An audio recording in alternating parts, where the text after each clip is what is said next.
समाज से 2 हफ्ता पहले बोल के गए, जो हमेशा लड़ते रहते हैं। विधानसभा में भी अतरौलिया के कई बार मिले रहे भाई संग्राम यादव जी, हमारे जिला पंचायत के पूर्व अध्यक्ष जी और मंचासीन नेता सामने उपस्थित इस इलाके के बुजुर्गों, नौजवान साथियों, माता बहनों, साथियों, वक्त कम है क्योंकि अपनी बात को जो हम कहना चाह रहे थे, क्योंकि वक्त कभी के नाते हम विद्वान चर्चा नहीं कर पाएंगे, इसलिए सारी बात को समेट के रखेंगे, क्योंकि आप अपने महबूब नेता की बात को सुनना चाहेंगे। साथ में चुनाव बहुतों के मन में शंका पैदा होता है कि भाई अखिलेश यादव जी यहाँ के सांसद थे, जो हमारे राष्ट्रीय अध्यक्ष जी हैं, क्यों चले गए विधान परिषद में? साथ वैसे नहीं चले गए। हम सारे विधायकों ने मिल करके माननीय राष्ट्रीय अध्यक्ष से कहा कि अध्यक्ष जी, उत्तर प्रदेश देश का सबसे बड़ा सूबा है, आबादी के लिहाज से दुनिया का 6वां देश बन सकता है।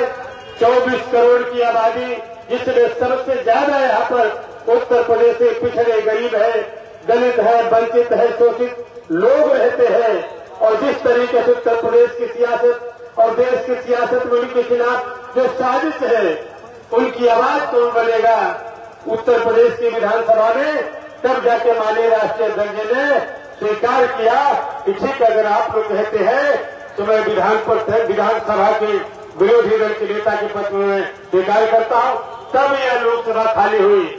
और आप सभी लोगों को खुशी होनी चाहिए कि हमारे धर्मेंद्र यादव जी, जो किसी पहचान की मोहताज नहीं, एक बार नहीं कई बार देश की पार्लियामेंट में मुझे भी सौभाग्य मिला था कि जब मैं सांसद था लोकसभा में, आप भी लोकसभा में थे, मैं देखा हमेशा उनकी जुबान पर इस प्रदेश के पीड़ित, वंचित, दलित, पिछड़े, किसान, नौजवान की बेहतर विकास को लेकर के हमेशा पार्लियामेंट में सरकार को घेरने का काम करते थे। ये सौभाग्य है क्या जो हमारे प्रत्याशी है। इसलिए मेरी आप लोगों से केवल अपील है कि साथियों, केवल एक लोकसभा का चुनाव नहीं है। आप भी जानते हैं माननीय धर्मेंद्र यादव जी जब जीत के जाएंगे, और ये भी कन्फर्म मैं बता दूं अभी मन से कि माननीय धर्मेंद्र जी जीत के भारी बहुमत से लोकसभा में जा रहे हैं। ये दुनिया की कोई ताकत रोक नहीं पाएगी, क्योंकि मैं भी घूम रहा हूं सर विधानसभा में। साथियों, एक लोकसभा का चुनाव नहीं, आप भी जानते हैं कि लोकसभा से कोई बहुत तूफान खड़ा तो नहीं होगा, कोई सरकार आएगी जाएगी। लेकिन आज भाई एक बात मैं कहना चाहता हूं, ये आजमगढ़ की धरती देश की सियासत की राजधानी है, और आजमगढ़ कैपिटल है, पॉलिटिकल कैपिटल कहा जाता है। और आप जानते हैं देश की पार्लियामेंट में जब माननीय धर्मेंद्र यादव जी जाएंगे जीत के, उसी दिन तय हो जाएगा जब देश की राजनीति में समाजवादी पार्टी की ताकत बढ़ने से कोई रोक नहीं पाएगा। और 24 की पार्लियामेंट में माननीय राष्ट्रीय अध्यक्ष जी इतने सांसद लेके जाएंगे, जिधर इशारा करेंगे उसी का प्रधानमंत्री होगा। ये मैं जाने से कहना चाहता हूं, क्योंकि दिल्ली का रास्ता उत्तर प्रदेश से होकर जाता है। देश की पार्लियामेंट केवल पार्लियामेंट है, देश की सबसे शक्तिशाली संस्था है। जिस देश की पार्लियामेंट में आपके भाग्य का फैसला होता है, जिस देश की पार्लियामेंट में आपके लिए कानून और कायदे बनते हैं, जिस देश की पार्लियामेंट में आपके विकास और बेहतरी की चर्चा होती है, उस देश की पार्लियामेंट में आज कानून बना करके इस मुल्क की सियासत में जो साजिश है, देश में रहने वाला, प्रदेश में रहने वाला जो भी लाचार है, पिछड़ा दलित है, इसको किस तरीके से इस राष्ट्रीय राजनीति से नहीं, हर तरीके से तबाह और बर्बाद करने की साजिश हो रही है। इसलिए मेरी आपसे अपील है कि साथियों, जब देश की पार्लियामेंट में माननीय धर्मेंद्र यादव जी को आप हमेशा सुनते रहे, और यही मैं कहना चाहता हूं किसी भी देश की पार्लियामेंट में 26 तारीख को जीत के जाएंगे माननीय धर्मेंद्र यादव जी लोकसभा में। और मैं ये भी कहता हूँ, जितने वोट से पिछली बार जीत के गए थे, हम जीते थे यहाँ पे समाजवादी पार्टी कम से कम 1.5 गुना, नहीं तो हो सकता है 2 गुना वोट से जीत के जाने वाले हैं।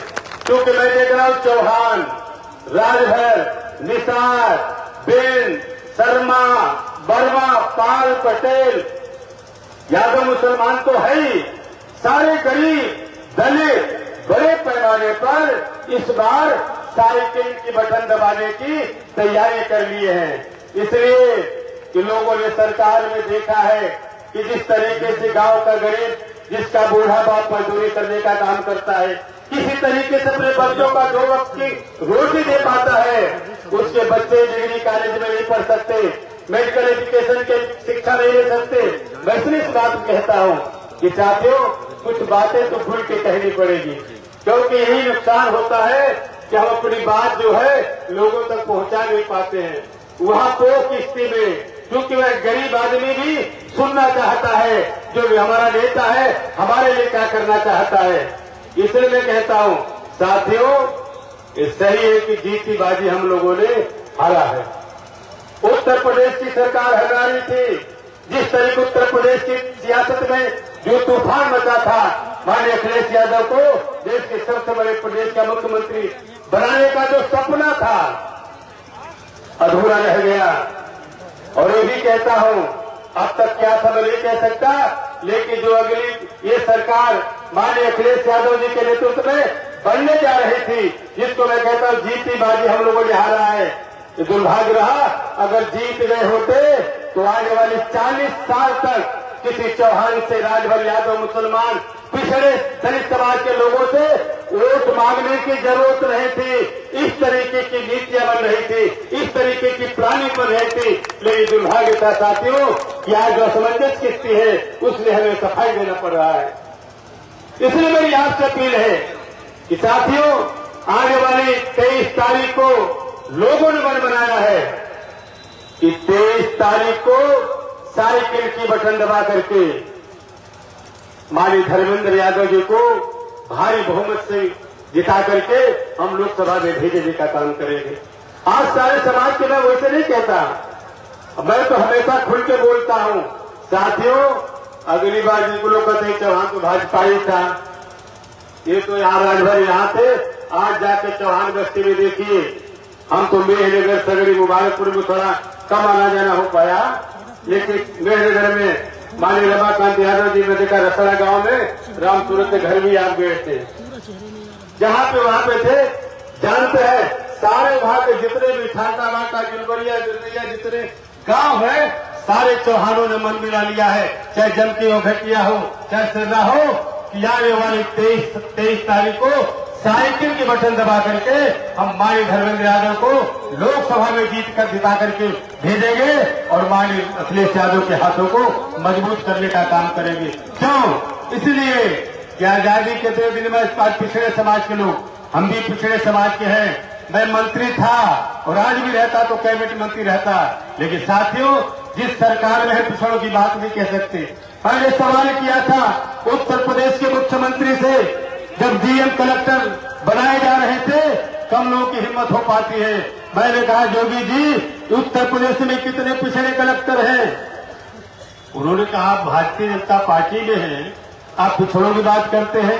मैं कहा वही पिछड़ा समाज जो दारा सिंह चौहान को विधानसभा में भेज करके मंत्री बनवाने का काम किया है, उसी पिछड़े के आशीर्वाद से आप उत्तर प्रदेश के मुख्यमंत्री हैं और कहते हैं पिछड़ों की बात। जब उत्तर प्रदेश की कैबिनेट मैंने सवाल उठाया था, कैसे जो गरीब आदमी जिसके बाप मजदूरी करके अपने बच्चों का पेट पालते हैं, आपने स्कॉलरशिप खत्म कर दिया है।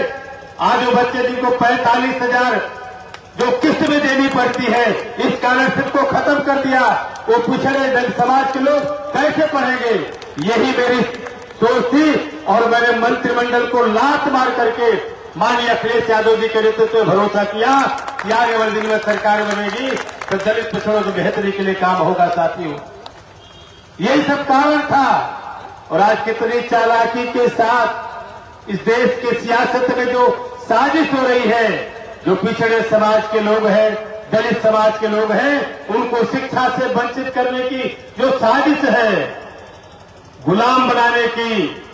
कितने कलेक्टर हैं? एक बार मैं नेशनल मीडिया से भी मैं लाइव टेलीकास्ट में कहा था, जब 5 यादव कलेक्टर केवल थे, मैंने मीडिया में पूछा था, लाइव टेलीकास्ट हुआ था, मैंने कहा 5 यादव कलेक्टर थे जब माननीय नेताजी के जमाने में, तो देश और दुनिया की सारी मीडिया में हो हल्ला मचाता, किस यादव यादव। मैंने पूछा आज कितने कलेक्टर केवल एक बिरादरी के हैं? कोई मीडिया नाम नहीं लेता। कितने कलेक्टर कप्तान पिछड़े समाज का? क्योंकि मैं थोड़ा खुल के बोलता हूं, मैं थोड़ा दबता नहीं, ईमान सम्मान से, मैं छात्र जीवन से कभी समझौता नहीं करता। MP MLA बनना दूसरा काम है। इसलिए मेरी आपसे अपील है, इसलिए मैं कहना चाहता हूं, जितने पिछड़े समाज के लोग हैं, अगर आप चाहते हैं कि देश की पार्लियामेंट में जहां आपके लिए बात का फैसला होता है, आज देश की पार्लियामेंट में आपके खिलाफ साजिश हो रही है, शिक्षा से वंचित करने के लिए आपका SDM नहीं बनेगा, आपका कलेक्टर कप्तान नहीं बनेगा, आपका बेटा डॉक्टर इंजीनियर प्रोफेसर नहीं बनेगा। ये साजिश पार्लियामेंट में है। उस पार्लियामेंट में जो साजिश है उसका पर्दाफाश तब होगा जब हमारे धर्मेंद्र यादव जी आजमगढ़ की धरती से जीत के देश की पार्लियामेंट में जाएंगे। और जिस दिन पार्लियामेंट में धर्मेंद्र यादव जी जीत के जाएंगे, इसके अगला जो सेशन होगा, आप घर में टेलीविजन में बैठ के देखेंगे, आपका बेटा, आपका भाई, जिसको आपने आशीर्वाद देके भाई मोहम्मद से देश की लोकसभा में भेजा है, आज हमारी वकालत कर रहा है। आज पिछड़े दलित वंचित समाज की बेहतरी, शिक्षा के लिए, नौकरी के लिए, आज पूरे प्रदेश में आपने देखा किस तरीके की साजिश है। सीमा की सरहद पर चौकसी करने वाला, हमारी सीमा की रक्षा करने वाला किस राजमहल का रहने वाला राजकुमार नहीं, टाटा बिरला सिंघानिया के औलाद नहीं, एक किसान का बेटा है जो इसी माटी में पैदा होकर के आपके आशीर्वाद से सीमा पे जाता है। आज उसको भी भर्ती होने से वंचित करने की साजिश हो रही है। हमारी धर्मेंद्र इस पर बिंदुवार विस्तार से चर्चा करेंगे। इसीलिए देश में आग लगी है साथियों, ट्रक बस चलाए जा रहे ट्रेन। इसलिए वक्त की कमी के नाते मैं पुनः अपने लोकप्रिय नेता हरदिल अजीज, जो कई बार पार्लियामेंट में थे, और मैं नहीं कहता, ये पूरा देश कहता है, देश की मीडिया कहते हैं, घबराते हैं जब धर्मेंद्र यादव जी का अपने इश्यू पे बोलने का नंबर स्पीकर नाम लेता है तो पिन ड्रॉप साइलेंट हो जाता है कि धर्मेंद्र यादव जी अब गरीब की बात करेंगे, दलित पिछड़ों किसानों की बात करेंगे। ये सारे लोग इस बात को जानते। इसलिए साथियों, मैं आप सभी लोगों से, सारे चौहान समाज के लोग हैं, राजभर समाज, निषाद समाज, सारे लोगों ने मन बनाया है कि एक भी किसी को चपरासी बाबू बनने का मौका नहीं मिला। लोग बेचारे वोट दिए थे कि माननीय अखिलेश यादव जी मुख्यमंत्री बनेंगे तो हमारा बेटा भी बाबू डॉक्टर बनेगा, मास्टर बनके अपने परिवार की बेहतरी के लिए काम करेगा। दुर्भाग्य था कि जीती बाजी हारे हैं, लेकिन अब हारने वाले नहीं है। धर्मेंद्र यादव को जिताने के बाद लगातार देश की पार्लियामेंट को जिता करके हिंदुस्तान की सियासत के मालिक बनेगी समाजवादी पार्टी, माननीय राष्ट्रीय अध्यक्ष जी। इसलिए इन शब्दों के साथ पुनः आप सभी लोगों का स्वागत, अभिनंदन करते हुए आपसे विदा लेता हूं। हमारे अपने प्रत्याशी, लोकप्रिय प्रत्याशी का स्वागत अभिनंदन करते हुए आपसे विदा लेता हूं। जय हिंद, धन्यवाद। पूर्वांचल के गौरव, हम सबके नेता, इसी मिट्टी में पैदा होने के बाद यहाँ से सांसद, फूलपुर के विधायक आदरणीय माननीय रमाकांत जी से मैं अनुरोध करूंगा MP साहब से कि मंच पे आवे, हम सभी साथियों को संबोधित करें। निकलो अपने मकानों से, जाएंगे लड़ो बेईमानों से। आज एक सभा की अध्यक्षता कर रहे हमारे आदरणीय अध्यक्ष जी, मंच पर बैठे हमारे जानदार, शानदार, बहादुर साथी, समाजवादी पार्टी के उम्मीदवार आदरणीय धर्मेंद्र यादव जी, मंच पर बैठे हमारे साथी आदरणीय दारा चौहान जी, आदरणीय संग्राम जी, आदरणीय चंद्रदेव जी, आदरणीय जयप्रकाश अंचल जी, आदरणीय विशारद जी, आदरणीय चंद्रशेखर जी, और बलिया से चलकर आए हमारे एक बहादुर साथी थे आदरणीय स्वर्गीय भूराराम जी के सुपुत्र हैं, वो भी आए हैं, और तमाम हमारे मंच पर बैठे हुए यहाँ के बहुत ही होनहार साथी जो यहाँ से विधायक आप लोगों ने बनाया है, आदरणीय अखिलेश यादव जी, और मंच पर बैठे तमाम हमारे सम्मानित साथीगण, हमारे सामने बैठे हुए इस पड़ोस के सभी सम्मानित साथियों, नौजवान दोस्तों, किसान भाइयों, सबसे पहले मैं आप सब लोगों का हार्दिक स्वागत, अभिनंदन, वंदन, प्रणाम करता हूँ, नमन करता हूँ। हमारे साथियों ने बहुत अच्छे तरीके से इस चुनाव के बारे में बताया। ये चुनाव कोई मामूली चुनाव नहीं है।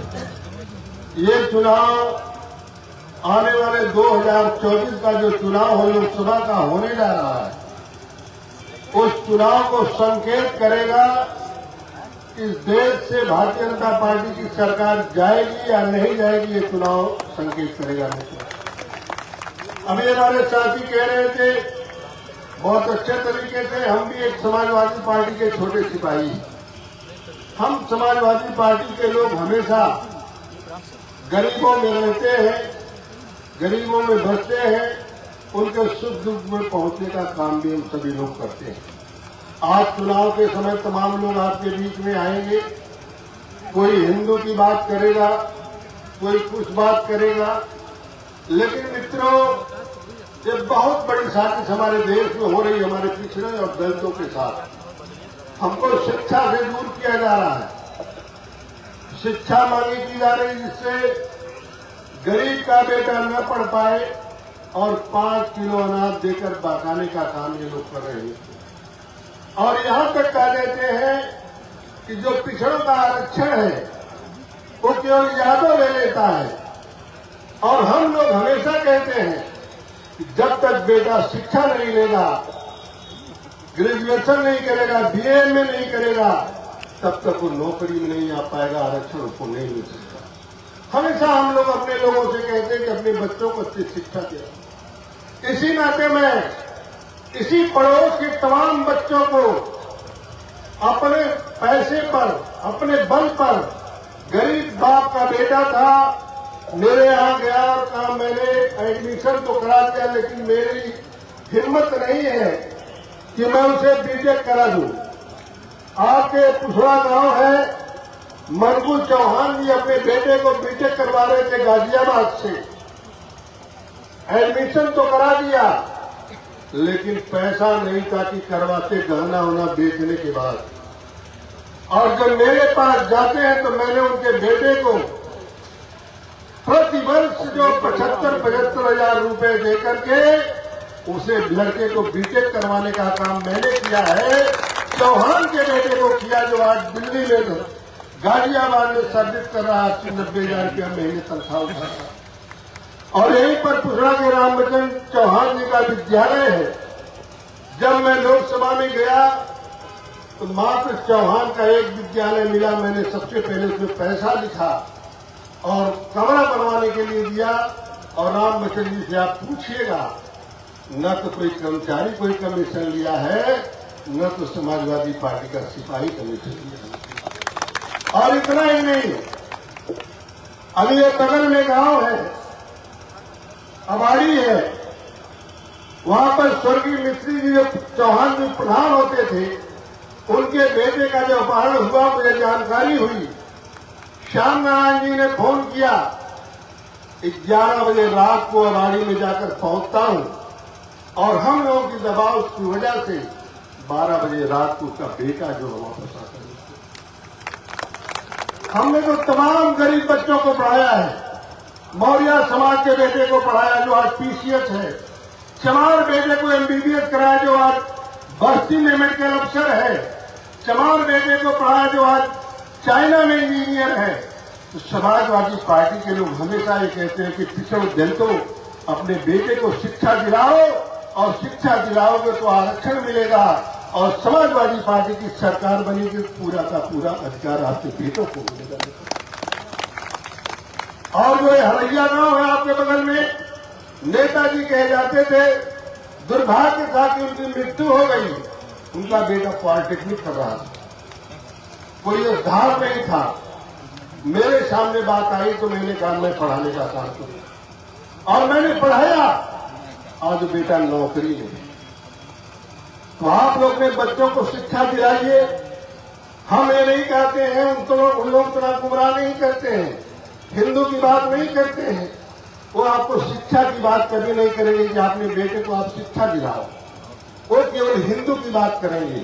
और वो लोग हिंदू की बात करते हैं, वोट लेने के लिए आपको हिंदू कहते हैं, और जब वोट पड़ जाता है, चुनाव जीत लेते हैं, तब आपके दरवाजे पर जब आते हैं तो कहते हैं अगर आप भोजन कराना चाहेंगे, कहेंगे मैं घर के अंदर का भोजन नहीं कर सकता, मैं हिंदू हूं, हिंदू का ठेकेदार हूं। तब कहेंगे बाहर जाओ, प्रजापति के यहाँ से हड़िया लाओ, पत्ती लाओ, परई लाओ, पैठा लाओ और बाहर की लिट्टी चोखा बनवाओ, और कोई व्यक्ति बनाने वाला जो हो वो नहा धो करके स्नान करके बहुत सफाई के साथ बनाए, तब जाकर के हम भोजन करेंगे। तब आप हिंदू नहीं रहते हैं। इसलिए मैं हमेशा गरीबों में रहा हूं, पिछड़ों में रहा हूं, दलितों में रहा हूं, उनके साथ रहा हूं, उनके बीच रहा हूं, सुख दुख में खड़ा हुआ हूं, और समाजवादी पार्टी का एक छोटा सिपाही। इसलिए मैं समाजवादी पार्टी के उम्मीदवार आदरणीय धर्मेंद्र जी के लिए आपसे अपना हक मांगने आया हूं, अधिकार मांगने आया हूं। और मुझे पूर्ण विश्वास है यहाँ के पिछड़े और दलित समाज के लोग 23 तारीख को निश्चित रूप से साइकिल की बटन दबा करके धर्मेंद्र जी को आशीर्वाद देने का काम करेंगे, और हम समाजवादी पार्टी के लोग भी अपना अधिकार मांग रहे हैं, उनको अधिकार भी मिलेगा निश्चित रूप से हम सब लोगों को। इन्हीं शब्दों के साथ बहुत कुछ ना करते हुए हमारे नेता को तमाम मिनटों में जाना है। इन्हीं शब्दों के साथ में आप शब्दों का पूरा हार्दिक स्वागत करते हुए, अभिनंदन करते हुए, प्रणाम करते हुए, नमन करके अपनी बात को समाप्त करता हूं। जय हिंद, जय भारत, जय समाज। साथियों, इसी विधानसभा क्षेत्र का एमपी साहब एक बिहार गांव है। 2 बजे के समय आज बहुत खुशी का दिन था। मैं अपने प्रत्याशी को बताना चाहता हूं, वहां के धनगर हमारे यहाँ पाल कहे जाते हैं, और मौर्य समाज के साथियों ने मुबारकपुर के एमएलए के प्रयास से पूरा का पूरा समर्थन दिया है। यही से ताली लाकर उनका आप स्वागत कर दीजिए। आपके बीच में आपके प्रत्याशी को मैं बुलाऊं, लेकिन एक ऐसा नारा दे दीजिए कि जो बचा खोचा एक दिन बचा है, सारे के सारे साथी आदरणीय धर्मेंद्र यादव जी के लिए लामबंद हो जाए। उसके पहले मैं एक नारा दे रहा हूं, धर्मेंद्र यादव जिंदाबाद, जिंदाबाद जिंदाबाद। यह तो हल्का चट्टी के बाहर भी नहीं गया। धर्मेंद्र यादव जिंदाबाद, जिंदाबाद राम सिंह यादव जिंदाबाद, जिंदाबाद जिंदाबाद, अखिलेश यादव जिंदाबाद, जिंदाबाद जिंदाबाद, मुबारकपुर अखिलेश यादव जिंदाबाद जिंदाबाद। आपके प्रत्याशी आपके बीच में होंगे। एक तरफ बुनकर की आवाज, एक तरफ नौजवानों की आवाज जब संसद में उठाने का काम करते हैं तो ईंट से ईंट बच जाता है। मैं ऐसे प्रत्याशी को माइक पर बुलाऊं, लेकिन 23 तारीख के दिन एक तरफ हमारे मेले का सम्मान होगा, दूसरे तरफ मुबारकपुर के जनता का सम्मान होगा। इतनी साइकिल की बटन दबा देना कि आपके एमएलए को बुलाकर सबसे पहले सम्मानित कर दिया जाए। माननीय आदरणीय धर्मेंद्र यादव जी से मैं चाहूंगा, हमारे नेता है वो हमारे मंच पर आवे, हमारे माइक पर आवे, हमारे साथियों को संबोधित करें।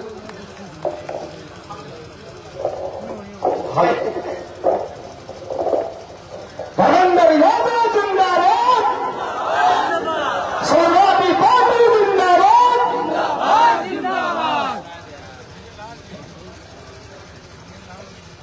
तो क्या चाहते हो कि आगे की सवाल कैसे करनी पड़ेगी? सवाल तो मांगी देते, और या फिर FIR में तो यार उठा दो के पास। आज के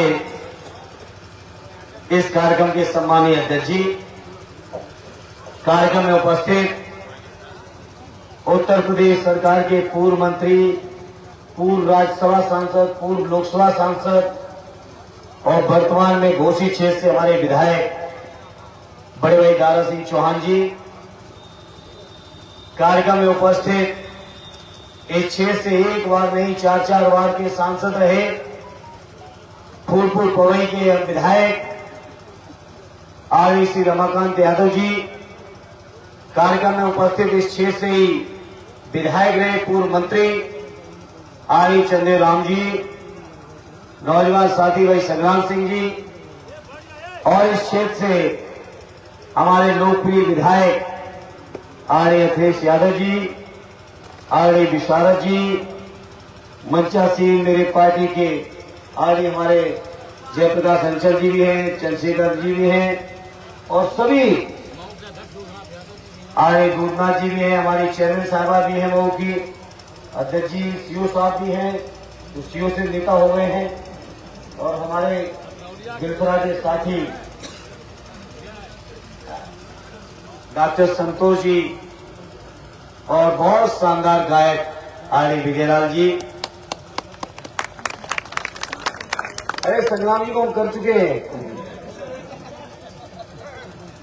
विशारद जी को केवल संग्राम भाई याद आ रहे हैं। आर्य संग्राम सिंह जी सहित सभी हमारे पार्टी के सम्मानित नेतागण और यहाँ के मेरे सभी सम्मानित बुजुर्गों, नौजवान साथियों, आज के इस मौके पर यहाँ के आयोजन समिति के सभी जिम्मेदार साथियों को मैं धन्यवाद देता हूँ। इतना विलंब से आने के बाद भी लगातार ये कार्यक्रम चल रहा है, उसके लिए मैं हृदय से आप सभी का आभार और धन्यवाद देना चाहता हूँ। आर्य दारा सिंह चौहान जी, आर्य रमाकांत जी और पार्टी के सभी जिम्मेदार नेताओं ने चर्चा की है आपके बीच। मैं अपने को इन सभी नेताओं से जोड़ते हुए और इस क्षेत्र के लोगों को ये विश्वास और भरोसा दिलाना चाहता हूं, हमारे नेता लोगों ने जो भी हमसे उम्मीद की है, आप यकीन और भरोसा रखना, आपकी हर उम्मीद को मैं पूरा करने का प्रयास करूंगा। जहां इस सीट को ऑलरेडी राष्ट्रीय अध्यक्ष जी ने उत्तर प्रदेश में आप सबकी आवाज उठाने के लिए, उत्तर प्रदेश की आवाम की आवाज को मजबूत रखने के लिए, अन्याय और अत्याचार से लगातार लड़ने के लिए, सरकार के झूठ का उसके मुंह पर ही जवाब देने के लिए, जहां हमारे तमाम विधायक साथियों ने उन्हें नेता प्रतिपक्ष के तौर पर विधानसभा के लिए चुना, नियमानुसार उन्हें सीट खाली पट करनी पड़ी। और जब खाली हुई सीट तो आर्य रमाकांत जी से लेके भाई संग्राम जी, आर्य अखिलेश जी से लेके आर्य चौहान साहब तक, आर्य चंदेल जी से लेके सभी जिम्मेदार नेताओं ने आर्य राष्ट्रीय अध्यक्ष जी से कहकर मुझे आपके बीच उम्मीदवार बनाने का काम किया है। मैं इस मौके पर अपने सभी नेताओं को भरोसा दिलाता हूं, जिस उम्मीद के साथ आजमगढ़ जैसी शानदार सरजमी पर आप मुझे लेके आए हैं, मैं कोशिश करूंगा कि आजमगढ़ के एक एक व्यक्ति की उम्मीदों को मैं पूरा कर सकूं। ये मेरा पहला प्रयास होगा। ये शानदार जिला, जिस जिले को समाजवादी पार्टी के विचारधारा से आर्य रमाकांत जी से चर्चा हो रही थी कल, और 1952 के पहले चुनाव से ही इस जनपद का तेवर ही समाजवादी रहा है। जब कांग्रेस के सामने कोई खड़ा नहीं होता था, उस समय भी आजमगढ़, मैनपुरी, संभवतः गाजीपुर, कुछ ही एक जिले ऐसे थे जिन जिलों में समाजवादियों की अलग जगना शुरू हो चुकी थी। ऐसे जिले में जहां स्वर्गीय रामचंद्र जी, स्वर्गीय चंदी जी, स्वर्गीय रामदेव जी, आर्य हमारे रमाकांत जी, स्वर्गीय दत्त जी, आर्य बलराम जी, आर्य दुर्गा जी से लेके सभी हमारे आर्य दारा सिंह चौहान जी से लेके, जहां पे बलियारी बाबू जी से लेके तमाम लोग जो समाजवादी सोच के लोग रहे, सामाजिक चिंतक रहे, ऐसे लोग इस सरजमी पर जब मुझे मौका मिला है सेवा करने का, इस सरजमी के लोगों से नेताजी का इस सिस्टम तक लगाव रहा कि उन्होंने कहा कि टावा मेरा दिल है तो आजमगढ़ मेरी धड़कन है। ऐसे शानदार क्षेत्र के लोगों के बीच मुझे आने का मौका मिला, और केवल यही नहीं कहा, 14 के चुनाव में आदरणीय नेताजी स्वयं आप सब लोगों का प्रतिनिधित्व किए। 19 में आदरणीय अखिलेश यादव जी ने, हमारे राष्ट्रीय अध्यक्ष जी ने, जिन्होंने आजमगढ़ को अपना दूसरे घर के तौर पे माना है, समझा है और जाना है, आदरणीय राष्ट्रीय अध्यक्ष जी को आप सबने चुना। ऐसे शानदार क्षेत्र के लोगों की सेवा करना मैं समझता हूं अपने आप में न केवल बहुत ही सौभाग्य है, बल्कि कहीं न कहीं बहुत बड़ी जिम्मेदारी भी है। इसलिए मैं अपने आप को मानसिक रूप से तैयार करके कि अपने आजमगढ़ के लोगों की खिदमत में, सेवा में, इतने नेताओं की उम्मीद में कोई कमी नहीं छोड़ूं, ये मैं आपको यकीन और विश्वास और भरोसा दिलाता हूं। आरी रमाकांत जी ने, आरी दारा सिंह जी ने लोकसभा की चर्चा की। मैं अपने साथियों को भरोसा दिलाना चाहता हूं, ये 1.5 साल का कार्यकाल है, लेकिन मैं प्रयास करूंगा कि प्रधानमंत्री और भारत सरकार के जो पिछले 3.5 साल के भी अन्याय हुए, गलत फैसले हुए हैं, मैं कोशिश करूंगा, आप सबका आशीर्वाद मिलेगा तो 1.5 साल के अंदर ही 5 साल के काम करने का भी प्रयास करूंगा। साथियों, आज इस मौके पर मैं आपको भरोसा दिलाता हूं, विशेषकर नौजवान साथियों को, आज पूरे देश के नौजवान परेशान हैं, चिंतित हैं, निराश हैं, हताश हैं, तमाम तरह की घटनाएं सामने आ रही हैं। ऐसे अपने नौजवानों से कहूंगा और विशेषकर आजमगढ़ के नौजवानों से कहूंगा, आजमगढ़ के बुजुर्गों से कहूंगा कि आप लोग मुझे मौका देना सदन में पहुंचने का, और मैं आजमगढ़ के लोगों आपको कहना चाहता हूं, आज लोकसभा के अंदर पहुंचने के बाद सबसे पहले शुरुआत अपने नौजवानों के अधिकारों से करूंगा। और आज कह रहा हूं, ये फैसला सरकार को वापस लेना पड़ेगा। जैसे कृषि कानून वापस हुए, वैसे ही नौजवानों के जो विरोध में, नौजवानों के हित के विरोध में ये जो फैसले भारत सरकार ने लिए हैं सेना में भर्ती के नाम से, ये फैसले भी वापस सरकार को लेने पड़ेंगे। अरे कुछ तो शर्म कर लीजिए भारतीय जनता पार्टी वालों। आरी नेताजी रक्षा मंत्री रहे, उन्होंने हर मौके पे कहा, सदन में कहा, व्यक्तिगत तौर पे कभी बात चली तो कहा, सभाओं में कहा कि अगर दुनिया में सबसे बहादुर सैनिक कहीं के हैं तो हमारे हिंदुस्तान के सैनिकों से बहादुर दुनिया में कहीं के सैनिक नहीं है। ऐसी बहादुर फौज का मनोबल तोड़ रहे हो जो न केवल हमारे सैनिकों के मन में असुरक्षा का भाव, उनके आने वाले जीवन के अधिकार का भाव, वहीं हमारे देश की जो राष्ट्रीय सुरक्षा है कहीं न कहीं उसको भी प्रभावित करने का काम ये बीजेपी के लोग कर रहे हैं साथियों। इसलिए इस मौके पर मैं आपको भरोसा दिलाता हूं, साथ ही साथ ये भी भरोसा दिलाता हूं, चाहे हमारे किसानों की, नौजवानों की, बुनकरों की, व्यापारियों की किसी की भी समस्याएं होंगी, पिछड़े वर्ग के लोगों की सभी समस्याओं के लिए आपका ये भाई संघर्ष करने का काम किया था और करेगा, ये मैं आपको भरोसा दिलाता हूं। तो इसलिए मौके पे चूंकि अब 2 दिन बाद ही वोटिंग होनी है, आज 20 तारीख खत्म हो रही है, 23 को वोटिंग है, तो मैं उम्मीद करता हूं और अपील और प्रार्थना करता हूं 23 तारीख को ऐतिहासिक अपना आशीर्वाद दे देना और हमारे सभी नेताओं के मान और सम्मान और स्वाभिमान को बचा लेना, हमारे समाजवादी झंडे को बुलंद कर देना, माननीय नेताजी और आदरणीय अखिलेश यादव जी के झंडे को, उनके सम्मान और स्वाभिमान को बढ़ा देना, यही मैं अपील करता हूं, यही निवेदन करते हुए अपनी बात को विराम देता हूं। जय हिंद, जय भारत। धर्मेंद्र यादव जिंदाबाद, जिंदाबाद, जिंदाबाद।